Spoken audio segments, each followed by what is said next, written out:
Амаларыңыз насылдым, кайырлы кеш, менин асыл ардактуу эр азаматтарым. Өтө ауыр тақырып, бірақ айтылу керек тақырып. Соңында амал салам. Сол сөздерді айтсаңыз, жеңілдеп қаласыз, өміріңіз өзгерет. Толық кепілдік берем. Ол әрине импотенция. Ерлердің әлсіздігі. Оған себеп, ең бірінші себеп әрине ол анаңыздан қорқу. Кішкентай күніңізде анаңыз ұрған, анаңыз бірдемеге тыйым салған, анаңыздан қатты шошынғансыз. Кейін өсе келе ержете қыздар қауымына, бойжеткендерге қанша қырындасаңыз да, мейлі үйленіп, 1,55 миллион бала шағаңыз болса да,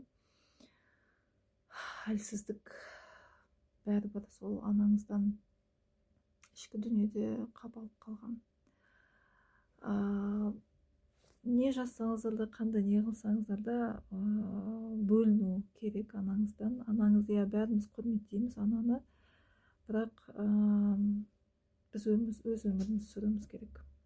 Өйткені сізде ұл қыз өсіріп отырсыз, оларға сіз керемет тәрбие беруіңіз керек. Сіз жарқырап, сондай асқар-таудай әке болуыңыз керек.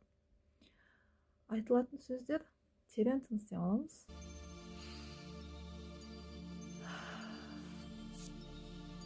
Мен өзіңіздің аты-жөніңіз, сіздің толық жасыңыз, бұл өмірден ләззат алуға, бұл өмірде рахат өмір сүруге толықтай өзіме